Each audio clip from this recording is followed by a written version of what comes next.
so much, Dr. Adi, and I just want to say thank you for your incredible courage in sharing your story. Thank you for your contributions to this country. Thank you for being a part of this amazing organization. Please join me in thanking Dr. Adi for everything that you've done.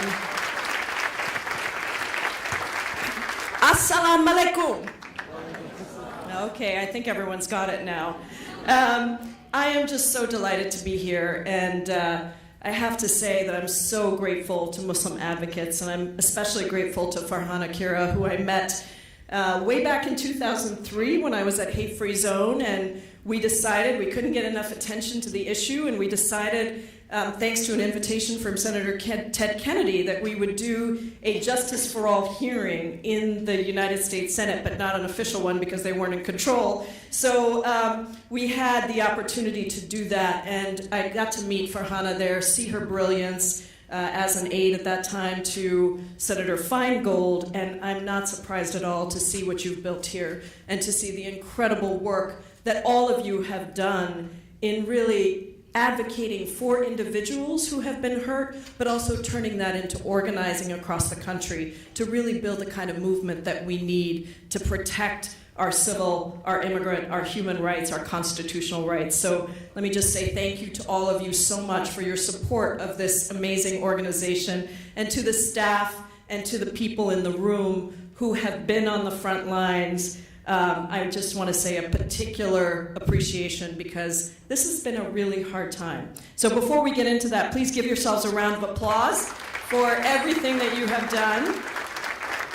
Let me also just acknowledge Senator Coons. Thank you so much for all of the championing that you have done. We got to meet each other on the civil rights pilgrimage that we went on with John Lewis. And I've watched you in the Senate, and we are so grateful for your leadership and for the leadership that I know you're about to give on overturning, hopefully, the Muslim ban, at least having legislation that puts out the vision that we need in the Senate. So Senator Coons, thank you so much. So when I started Hate Free Zone, we thought we were fighting battles that were relatively new at the time, and we thought that we were fighting and winning them, and we thought we wouldn't be fighting them again. So when we brought people here to testify about secret detentions, Arab Americans who had been secretly detained and questioned, Muslim Americans who literally, one man that we brought had been handcuffed and put on a plane in the middle of the night and shipped to another part of the country. A Pakistani American, actually an African American woman who was married to a Pakistani man who had her husband literally picked up in the middle of the day without him knowing, without her knowing, without the kids knowing. He was put on a plane and shipped back to Pakistan. Those were the kinds of cases that we were working on after 9/11. And we worked hard to build the movement for constitutional rights and for the right for everybody to be respected regardless of religion, regardless of country of origin, regardless of color of skin. And we had many, many successes. Back then, we sued the Bush administration around the deportation of 4,000 Somalis across the country. We won. We were able to work on special registration. It took us far too long. We went into mosques. We helped Americans understand that actually American Muslims have been here building the country since the beginning of our history.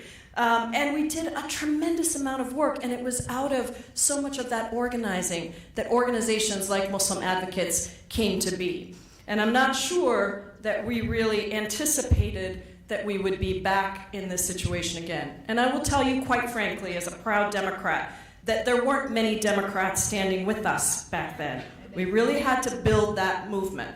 And so there is a sign of progress that today we have much more understanding of these issues. And when the Muslim ban went into effect, I had literally just been elected to the United States Congress, and I was at the SeaTac airport, one of the first members of Congress. I remember calling Jerry Nadler, who had been at the airport in New York before me, and saying, "What am I allowed to do as a member of Congress? How do I get in?"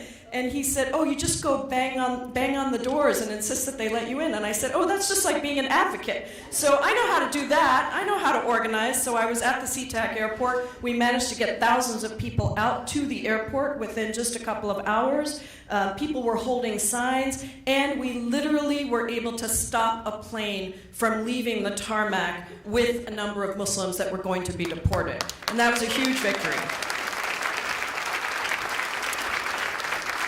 And so I'm proud to have been at the forefront of that fight and to be in Congress now to be able to do that. As an immigrant myself, one of only 12 immigrants in the entire United States Congress, at least for this 115th. I think we're going to add a couple for the 116th.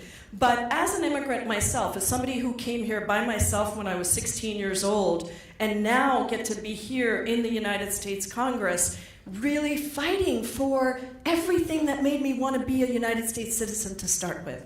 Fighting for those constitutional rights and understanding that protecting those rights is not just something you do every once in a while. You actually have to work at it every single day. And so now I'm so honored to be able to do that in Congress. And I know that this is a difficult day for many of us in the room because it is the anniversary of when the Supreme Court passed the TRO for the third Muslim ban 3.0. And that had so many incredible effects, negative effects on our communities. It's the third attempt of Donald Trump to deliver on his campaign promise to, quote, create a total and complete shutdown of Muslims entering the United States. And we all know what happened after that and the devastating outcome in which the Supreme Court 6 months later endorsed bigotry and discrimination by allowing the Muslim ban to stay in place with this small provision of waivers. And so here we are, fighting similar battles that we fought before. As Farhana mentioned, hate crimes at a record high, including a 17% increase last year compared to the year before, and the number of anti-Muslim organizations that have tripled to more than 100 between 2015 and 2016. We're dealing with attacks on every front. And just this past weekend, I came back from visiting Tijuana, visiting the border. I was the first member of Congress to go inside a federal prison when the family separations happened and to talk to women who had been separated from their children and to tell those stories. And I felt after watching the tear gassing of women and children on the southern border and seeing the lies and falsehoods that were being put out about who these people were, that I felt that I needed to go myself.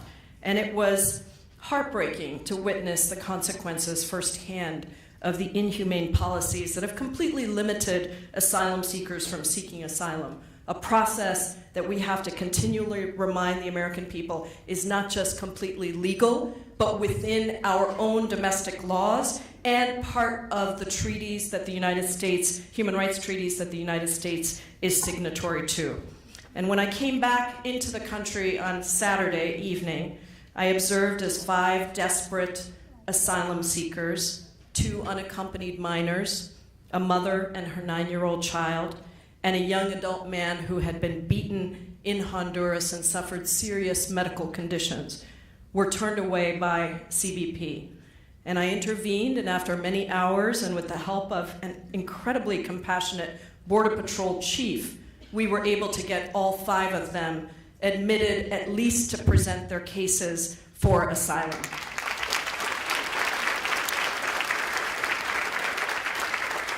And while that was a great victory for that moment, 5 small miracles, people's lives who might be changed by being able to present their case, it should not take a member of Congress many hours and a compassionate border chief to do what is actually right and in our own laws. It should not be that an anti-Muslim individual sits in the White House calling neo-Nazis fine people and trafficking in Islamophobia and bigotry. None of that should be. And no one knows the pain of that has been caused to real people more than some of you who are in this room who are going to be telling your stories and have told your stories. American Muslims, Black and brown people, people around the world who have looked up to us in America for our moral leadership, but today weep at some of the cruelty they see emanating from the White House. But tonight, I speak to you with a message of hope. As much as it feels like we are retreating backward, the truth is that it feels that way because we are moving forward. In the history of civil rights in our country, some of our greatest victories have engendered some of the greatest backlash. It's when we're winning, you see, that those forces have to try to stop that progress and quickly mobilize against that progress. But we know that every fight makes us stronger. And as an organizer, I can tell you that strength emerges in times of crisis. Where there were so few organizations fighting Islamophobia after 9/11, today there are hundreds, including Muslim advocates. And this election, this last election, was a referendum on the fact that whatever the White House says, their fear-mongering and divisiveness is backfiring. And come January 1st, I cannot tell you how excited I will be to be in the majority in the United States House of Representatives.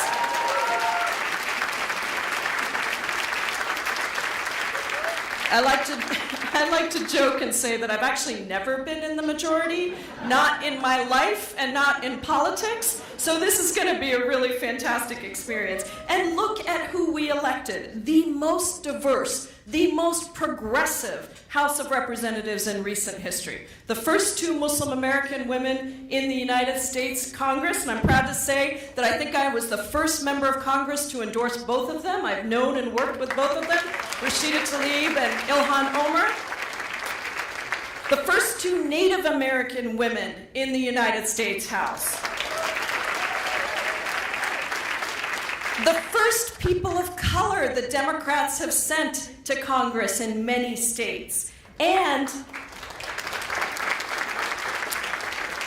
the Progressive Caucus, which I'm so proud to say I just got elected as the co-chair of the Congressional Progressive Caucus in the House. Our Progressive Caucus is now the largest caucus in the House, with over 40% of our Democratic members in the Congressional Progressive Caucus. And yes, I'm on Judiciary Committee, and we will finally have the tools that Farhana talked about to force hearings, to get oversight over an administration and a Republican Party gone rogue, and to ensure that we actually stand up for our Constitution. Muslim Advocates does just that. And you call it out when it needs to be called out, just as you have done in calling for the resignation of Trump's newest hand-picked acting Attorney General, Matt Whitaker, the top law enforcement official in the land, who is on record saying that judges should have their views on the Bible and the New Testament. That is a stunning statement that goes against everything that this country is supposed to stand for. And if he does not resign, we will hold him to account on the House Judiciary Committee. We're going to use the power of the committee to actually do our job. It is within our jurisdictional authority to have oversight, to investigate these policies, to investigate his appointment, which has many, many problems. And we know that the president cannot elect somebody to investigate. We know the president wants to appoint somebody to investigate him, who's going to stop the investigation of him and his campaign for potential obstruction of justice and collusion. We have also shown across the country that we can defeat the Islamophobia that Trump is inspiring in the streets.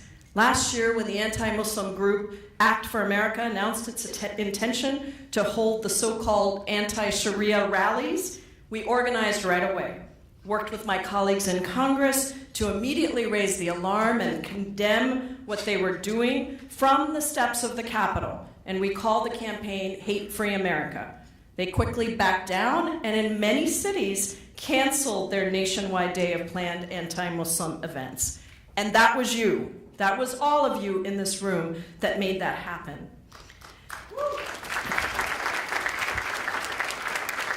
And so, my brothers and sisters, let love do what it always does.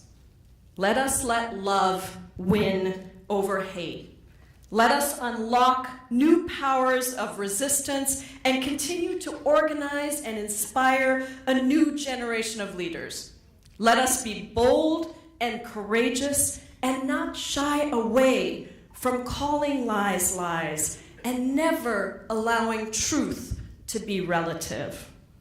Let us call out the problems that we really have and refuse to allow them to distract us from fighting for all of us, white, black, and brown, whatever religion we have, whatever country we come from. The statistic that stops me from sleeping every night is that 62% of Americans do not even have $1,000 in their bank account.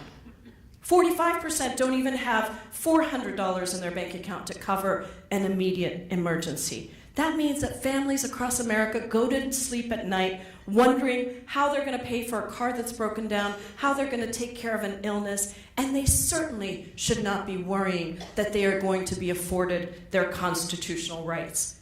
So our work is to build that movement, to build something that all of our families want. And when I came here at 16 years old by myself, it was because I believed that America is a country that affords dignity and respect and opportunity. And we haven't always done it right. In fact, we've made a lot of mistakes in the history of this country. But that moral arc of the universe is long, and it does bend towards justice. And so when we get into power in January, can I just say that again? When we get into power in January, so sorry, Senator Coons, I feel like that's not really fair to you, but we're gonna, we will be making sure that we're fighting for the American people. We will be making sure that we fight for the kinds of progressive policies that uphold that dignity and that sense of opportunity for all of us. We're gonna be holding hearings on providing universal health care. We're gonna be passing bills to take on student debt and make college more affordable. We're going to be standing up for human rights and finally, hopefully, doing what the Senate actually did in trying to stop the horrific war in Yemen that has taken countless innocent lives.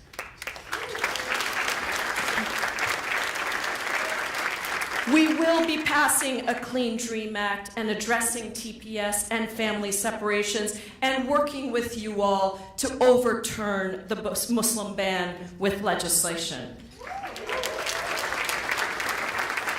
And yes, we will be making sure that law enforcement is paying close attention to the right-wing terrorism and extremism, because data shows that white supremacists and other far-right extremists have killed far more people since September 11th than any other category.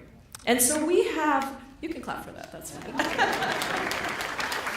We have our work cut out for us, and Muslim Advocates is going to be a crucial partner in this fight, in the courts, in the press, in our communities, and in the halls of Congress. Now is the time to leave nothing on the table so that we restore and expand civil rights, restore accountability in our democracy, and start reuniting our country again. So, let us let love win.